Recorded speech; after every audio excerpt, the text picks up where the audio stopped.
Introduction to Bureaucracy. Everyone's excited about that. Talking about bureaucracy and bureaucrats. So we're going to jump into that.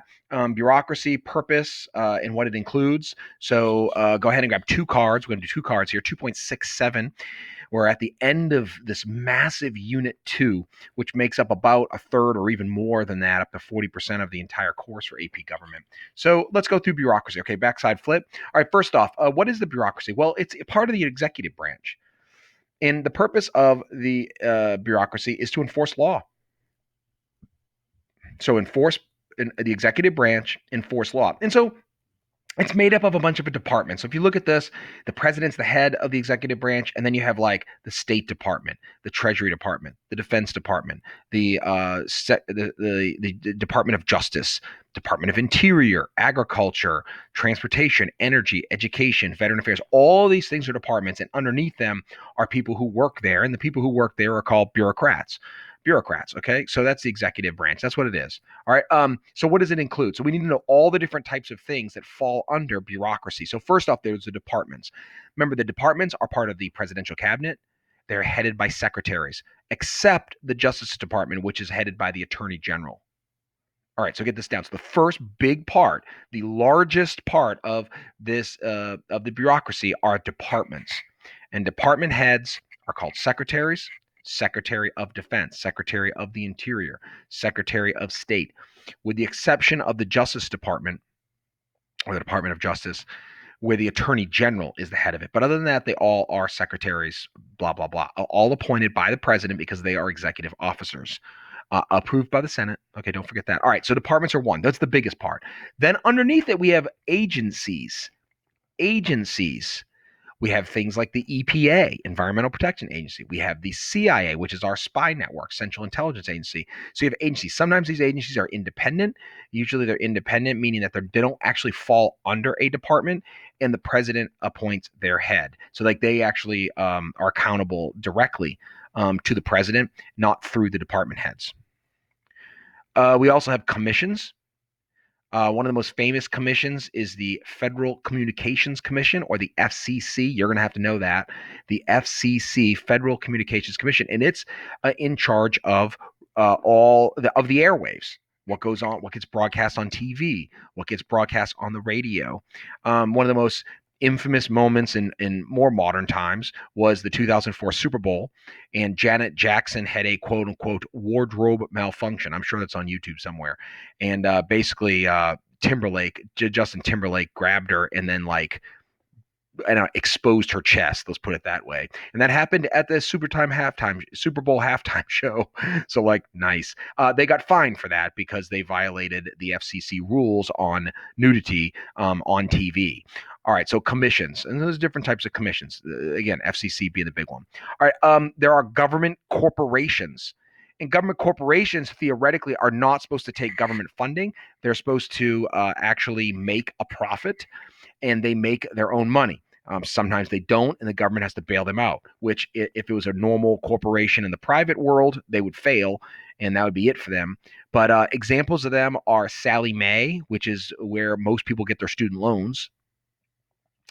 And then also Amtrak being the train, the train corporation. So Sallie Mae, student loans. By the way, just about student loans, you should know that student loans are the only type of debt that you never can get rid of unless you either are disabled or die. Credit card debt, homes, cars, you could get rid of them in bankruptcy, but student loans are not bankruptable. So be careful. All right. Amtrak, Sallie Mae, government corps. All right, and then bureaus. Usually a bureau falls under one of the departments. The example I have here is the FBI, or Federal Bureau of Investigation, and that falls under the Justice Department. All right, so bureau. So departments, agencies, commissions, government corporations, and bureaus. All right, so just again, an overview here. Departments, agencies, bureaus, commissions, and government corps. And you can look up here and you can see when all the departments were made. The first three were Defense Department, State Department, and Treasury Department. And then you can see different departments got added throughout. our history, the latest being Department of Homeland Security, which was after September 11th terrorist attack. Second card and last card of this short lesson, 2.68, the bureaucracy. What is the responsibility of the bureaucracy? So we know that they're supposed to enforce laws, but what is that? How does that look? So we know the departments and agencies and corporations, but what does it look like? All right, backside. So the bureaucracies are given by Congress what's known as delegated discretionary authority for rulemaking. That's a mouthful, but it's a mouthful that you need to understand. Bureaucracies are given delegated discretionary authority for rulemaking. What does that mean? Well, to delegate means like give a power to somebody else. So in this case, Congress gives a power to make rules to the bureaucracy. So instead, now, by the way, Congress has the absolute power to make all the rules. Congress is the lawmaking. It is the power of lawmaking. It is the power of legislature. That's in the Constitution. So Congress could write all the rules, but in recent times, Congress has been kind of lazy, doesn't want to take the time, too partisan, whatever the case may be, and they don't write the rules. So they give discretion, meaning choice, power, to the bureaucracy to write rules for laws. So they'll make a general rule. We want the air clean. How do you do that? We don't know. EPA, you do it. And then the EPA makes rules about how to make the air cleaner. Now, could Congress make the rules? Yes. Yes, it can. Can it get rid of the rules that a bureaucracy writes? Yes. Yes, it can, because Congress is over the bureaucracy. But most of the time, it lets the bureaucracies make it. And the problem with that, on one hand, the positive is experts are making the rules rather than these Congress dolts who don't know anything. They don't know the rules. They can't make them. So you let experts make the rules in the bureaucracy, and you have these expert environmental people making rules. The bad side about that is that these people are also unelected and unaccountable to the people. So instead of having the people elect people who actually make the rules, we now have unaccountable, unknowable, you don't even know who these people are who are making rules. All right, so rulemaking, what we mean by that is that they get to write and enforce regulations. So they're both writing the regulations in the rules, and they're also enforcing the regulations.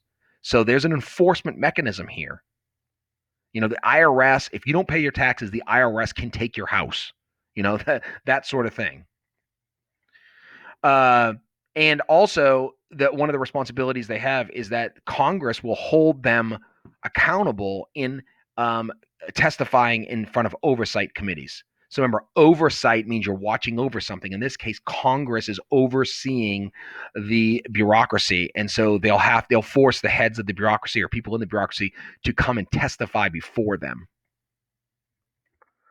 Right, that's the last card. I mean, that's the last part of that card and testifying before Congress. And so go ahead and study those two, and that starts the bureaucracy for us. Thanks.